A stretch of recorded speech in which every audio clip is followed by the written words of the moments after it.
नमस्कार दोस्तों, मैं स्टडी 81 पर अनुज वर्मा के साथ आप सभी लोगों का स्वागत करता हूं। आज हम सीखेंगे टेंस, जिसको हिंदी में कहते हैं काल।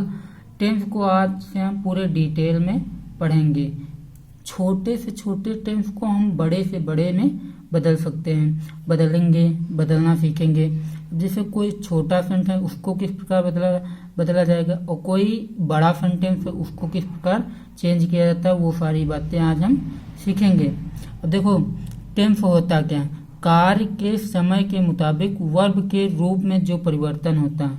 अगर कार्य का समय होता है, समय के मुताबिक अगर वर्ब में कोई परिवर्तन होता है, वही हमारा टेंस कहलाता है।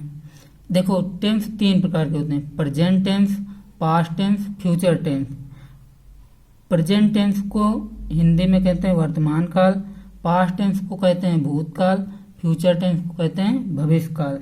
अब इनके चार रूप होते हैं। प्रेजेंट टेंस के 4 रूप, पास्ट टेंस के 4 रूप, फ्यूचर टेंस के 4 रूप। अब इन 4 रूपों को देखो: present indefinite tense, present continuous tense, present perfect tense और present perfect continuous.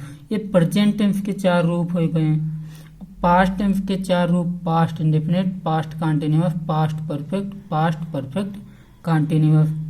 Future tense के 4 रूप: future indefinite, future continuous, future perfect continuous. आज सबसे पहले हम सीखेंगे प्रेजेंट टेंस के बारे में। प्रेजेंट टेंस की देखो पहचान क्या होती है।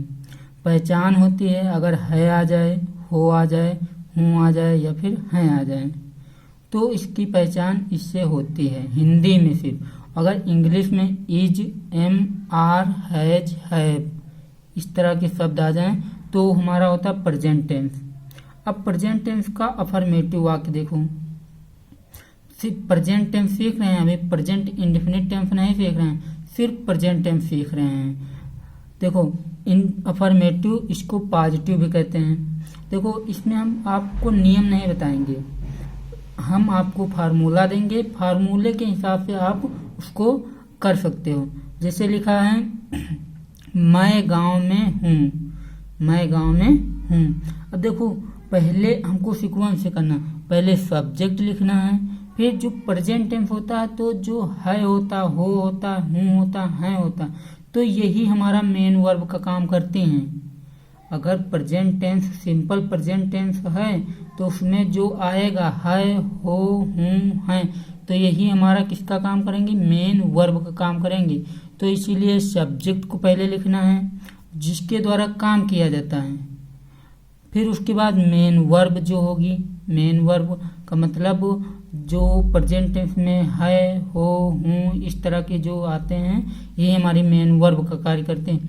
फिर उसके बाद ऑब्जेक्ट को लिखना है, फिर ऑब्जेक्ट के बाद अदर वर्ड को लिखना है। ऑब्जेक्ट के बाद जो अदर वर्ड आते हैं उनको सीक्वेंस से बनाना है। अब देखो, जैसे लिखा मैं गांव में हूँ, मैं गांव में हूँ, तो आई एम। अब देखो, आई हमारा किसके द्वारा काम किया जाता है? मैं के द्वारा। तो मैं के पहले सब्जेक्ट लिखेंगे तो सब्जेक्ट इसमें क्या है? आई है, आई। फिर एम, ये हमारा क्या है? ये हमारा मेन वर्ब का कार्य कर रही है, मेन वर्ब का कार्य कर रहे हैं। अब देखो, ये हमारा क्या है? ये सब्जेक्ट है, सब्जेक्ट है। और ये हमारा क्या है? ये हमारा मेन वर्ब का कार्य करते हैं, तो मेन वर्ब हो गए। और इन द विलेज, ये हमारा ऑब्जेक्ट नहीं है। इन द विलेज ये हमारा ऑब्जेक्ट नहीं है, ये हमारा क्या है? ये अदर वर्ड में आता है। ये कौन सा है? ये अदर वर्ड, दूसरे शब्द हैं, ये अदर वर्ड में आते हैं। अगर ऑब्जेक्ट देखो, एक बात समझो, अगर टू के बाद कोई शब्द लिखा है तो होता हमारा ऑब्जेक्ट। अब जैसे गो टू मार्केट, तो मार्केट उसमें क्या है? ऑब्जेक्ट है। और अगर प्रीपोजिशन के साथ कोई शब्द लिखे हैं और प्रीपोजिशन के साथ, तो हमारे ऑब्जेक्ट नहीं होते। जैसे इसमें विलेज के साथ इन लगा है, विलेज के साथ इन लगा है, तो ये हमारा ऑब्जेक्ट नहीं है, ये हमारा क्या है? अदर वर्ड में आता है। अगर टू के साथ कोई भी नाउन लिखा हो तो वो हमारा ऑब्जेक्ट होता है। लेकिन एक कंफ्यूजन है, जब इन्फिनेटिव में इन्फिनेटिव बनाते समय जब टू का प्रयोग वर्ब में करते हैं, टू जैसे वाक, तो उसमें ये जो टू लगा होता है ये हमारा ऑब्जेक्ट नहीं होता, इतना ध्यान रखना।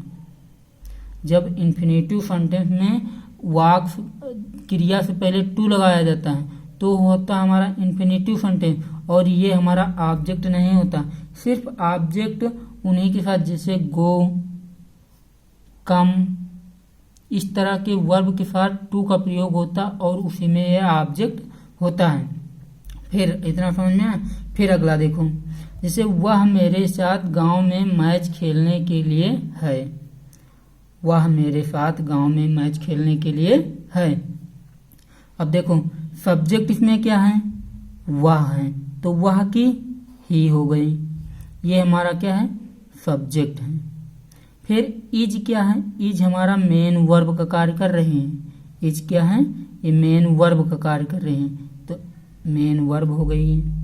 फिर टू प्ले, देखो प्ले एक वर्ब तो है लेकिन जो टू प्ले आया है तो ये किसमें है, ये इन्फिनेटिव है, इन्फिनेटिव है। इसीलिए जब इन्फिनेटिव अगर क्रिया के साथ के लिए जुड़ा है, अगर क्रिया के साथ के लिए जुड़ा है तो इंग्लिश बनाते समय उसका हम जब इंग्लिश में परिवर्तन करते समय टू क्रिया से पहले टू को लगा देते हैं। जैसे मैच खेलने के लिए, घूमने के लिए, जाने के लिए, तो इस तरह के जो वाक्य होते हैं अगर क्रिया के साथ के लिए जुड़ा हो तो उसके साथ, क्रिया के साथ हम उसके टू का प्रयोग करते हैं, ऑफ फार का प्रयोग नहीं करते हैं। फिर अब इसमें ऑब्जेक्ट क्या है, ये मैच है, ये क्या है, मैच क्या है, ऑब्जेक्ट, ये हमारा ऑब्जेक्ट हो गया। और in the village with me, ये हमारा क्या है, ये अदर वर्ड है, ये क्या है, ये अदर वर्ड है। तो छोटे से जो छोटा टेंस है उसको पहले हम सीखेंगे, फिर उससे बड़े सेंटेंस को हम हल करना सीखेंगे। सीक्वेंस से काम करना, जैसे पहले सब्जेक्ट आएगा तो सब्जेक्ट को लिख देना, फिर मेन वर्ब आएगा, मेन वर्ब का जो कार्य कर रहे हैं उसको लिखना है, फिर जो ऑब्जेक्ट आएगा ऑब्जेक्ट को लिखना है। लेकिन इतना ध्यान रखना, जब भी इन्फिनेटिव आए तो ऑब्जेक्ट पहले इन्फिनेटिव को लिखा जाता है, ऑब्जेक्ट पहले इन्फिनेटिव को, फिर उसके बाद ऑब्जेक्ट, फिर उसके बाद क्या आता है हमारा, अदर वर्ड आते हैं। तो पहले इसकी बनाओ, फिर है की बनाओ, फिर खेलने के लिए, फिर मैच की, फिर में की, फिर गांव की, फिर साथ की, फिर मेरे की। देखो सीक्वेंस, पहले सब्जेक्ट फिर वर्ब, फिर उसके बाद उल्टा सेंटेंस बनाते चले आओ। देखो पहले सब्जेक्ट लिख दो, फिर उसके बाद वर्ब लिख दो, फिर अब वो जो बैक में लिखा है इसको उल्टा बनाते समय चले आओ। जैसे के लिए की पहले टू, खेलने की प्ले, मैच की मैच, में की इन, गांव की विलेज, साथ की विथ, मेरे की में, तो उल्टा बनाते पीछे से बनाते चले आओ। तो जैसे ही इज, वह और है की बना दिए, वह सब्जेक्ट है, इज मेन वर्ब का कार्य कर रही है। अब देखो के लिए की टू, खेलने की प्ले, मैच की मैच, में की इन, गांव की द विलेज, साथ की विथ, मेरे की में। इतना समझ में आया। फिर अगला देखो, अब आता है निगेटिव। निगेटिव में क्या होता है, जो सब्जेक्ट होता है फिर मेन वर्ब के बाद नॉट का यूज कर देते हैं और सेम सेंटेंस वैसे ही बनाते हैं, सब मेन वर्ब के बाद सिर्फ नॉट का यूज कर देते हैं। जैसे राजा दरबार में नहीं है तो the king is not in the court, the king is not in the court. तो देखो पहले सब्जेक्ट इसमें क्या है, द किंग है, फिर मेन वर्ब हमारा कौन कर रहा है, इज हो गए, फिर उसके बाद नॉट लगाना है तो नॉट लगा दो, यहाँ पे नॉट लिखा है तो नॉट लिख दो, फिर ऑब्जेक्ट इसमें है नहीं तो ऑब्जेक्ट को नहीं लिखना, फिर उसके बाद आता अदर वर्ड, अदर वर्ड इसमें क्या, इन द कोर्ट, तो उसको लिख दो। इस तरह समझ में आया इतना।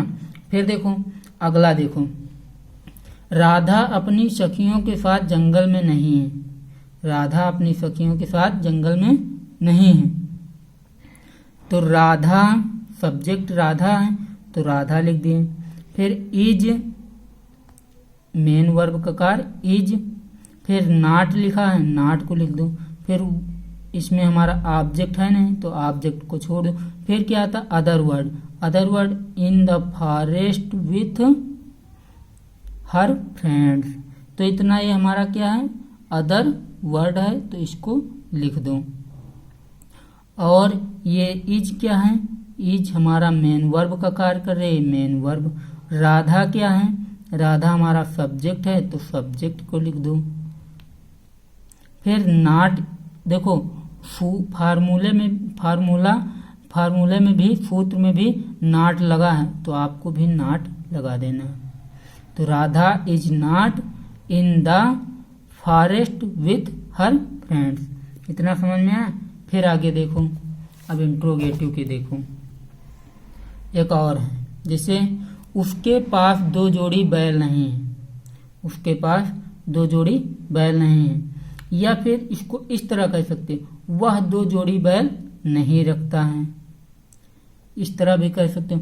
तो देखो उसके की ही बताए थे सब्जेक्ट, फिर हेल्पिंग वर्ब हमारे क्या होते हैं, मेन वर्ब का कार्य कौन करते हैं, इज, एम, आर, वा और हैव, हैज।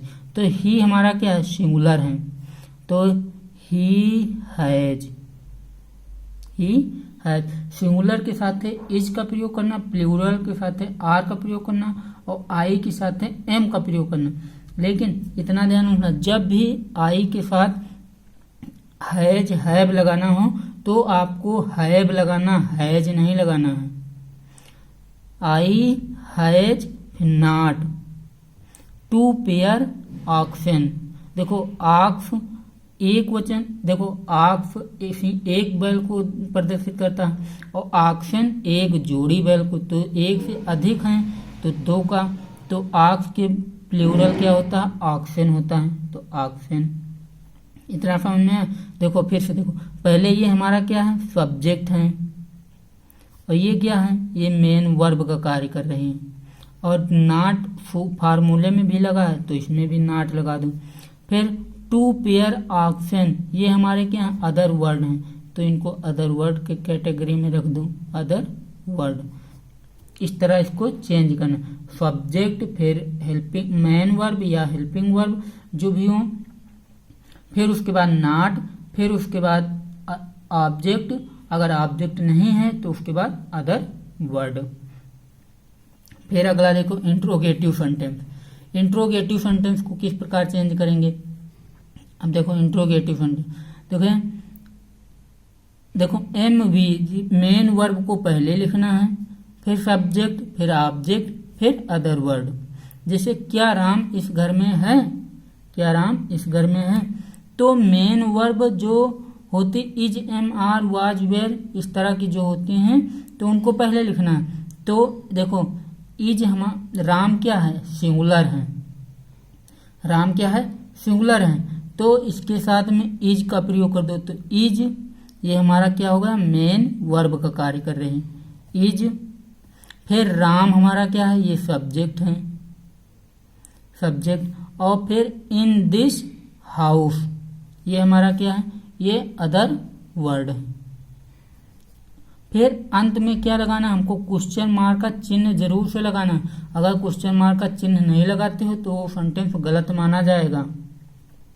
तो is Ram in this house, इस प्रकार इसको चेंज करते हैं जो इंट्रोगेटिव सेंटेंस होते हैं। फिर आता हमारा क्या वे इस जंगल में लकड़ी तोड़ने के लिए हैं। देखो क्या वे इस जंगल में लकड़ी तोड़ने के लिए हैं। अब देखो वे हमारा क्या है प्लूरल है कि सिंगुलर है, तो वे को किस कैटेगरी में रखा गया, ये प्लूरल में रखा गया। तो प्लूरल बताए हैं, प्लूरल में क्या लगाया जाता है आर लगाया जाता है, तो आर पहले लिख दो। पहले क्या मेन वर्ब हमारा आर है तो आर को लिख दो, तो आर ये हमारा क्या हो मेन वर्ब का कार्य कर रहे हैं, तो मेन वर्ब हो गया आर। फिर दे हमारा क्या है, दे हमारा क्या है सब्जेक्ट है। फिर टू प्लस ये हमारा क्या है ये इन्फिनेटिव है, इन्फिनेटिव है। फिर वुड हमारा क्या है ये ऑब्जेक्ट है हमारा। फिर इन दिस फॉरेस्ट, ये हमारा क्या है, ये हमारा अदर वर्ड है। इस प्रकार इसको सीक्वेंस से चेंज करेंगे। तो पहले मेन वर्ब का जो कार्य करती है उसको लिखना है, फिर उसके बाद सब्जेक्ट को लिखना है, फिर उसके बाद ऑब्जेक्ट हो तो लिखो, अगर नहीं है तो ना लिखो, फिर उसके बाद अदर वर्ड का प्रयोग करना है। फिर अंत में क्या हमको लगाना, क्वेश्चन मार्क का चिन्ह लगाना है। अगर चिन्ह नहीं लगाते हो तो आपका सेंटेंस गलत माना जाएगा। तो क्वेश्चन मार्क का चिन्ह लगा दिए। Are they to pluck wood in this forest, इसको इस प्रकार चेंज करेंगे। इतना समझ में आया। फिर आगे देखो, क्या हमारे पास एक घड़ी है, क्या हमारे पास एक घड़ी है। तो देखो अब हमारे, या फिर इसको इस तरह कह सकते हो, क्या हम एक घड़ी रखते हैं, क्या हम एक घड़ी रखते हैं। तो हम क्या है, ये सिंगुलर है कि प्लूरल। तो हम जो होता है ये हमेशा प्लूरल में होता है। हम क्या होता है, प्लूरल में होता है। अब देखो जब प्लूरल आया है तो प्लूरल के साथ में हमको क्या यूज करना, हैव का यूज करना, हैव का यूज करना। तो ये हमारी मेन वर्ब का कार्य करेगी, हैव। फिर उसके बाद सब्जेक्ट क्या है, हमारे है तो हमारे की वी। फिर एक घड़ी है तो ए वाज, फिर क्वेश्चन मार्क का चिन्ह है, क्वेश्चन मार्क का चिन्ह। इस प्रकार के सेंटेंसों को इस तरह चेंज किया जाता है। इतना समझना है। देखो पहले हमको क्या करना है, पहले जो मेन वर्ब का जो कार्य करती है उसको लिखना है। तो मेन वर्ब का कार्य इसमें कौन करती है, तो इसमें हमारी हैव कर रही है, तो हैव को लिख दो। फिर उसके बाद क्या आता है, सब्जेक्ट आता। तो सब्जेक्ट कौन है हमारा, इसमें हमारा है सब्जेक्ट, हमारे। तो हमारे की वी हो गई, ये हमारा सब्जेक्ट हो गया। फिर ऑब्जेक्ट इसमें कौन सा, ऑब्जेक्ट ए वाच है, तो ए वाच ऑब्जेक्ट लिख दो। अब इसमें अदर वर्ड तो है नहीं, तो अदर वर्ड को नहीं लिखना है। फिर उसके बाद क्या आता है, क्वेश्चन मार्क का चिन्ह आता है, तो क्वेश्चन मार्क का चिन्ह लगा दो। अगर आप लोगों को मेरा वीडियो अच्छा लगता हो कि अनुज सर अच्छा पढ़ाते हैं तो प्लीज़ इसको लाइक करें, शेयर करें, कमेंट करें और सब्सक्राइब कर लें, ताकि जो भी मैं वीडियो छोड़ूं वो आप तक आसानी से पहुंच सके। Thank you so much.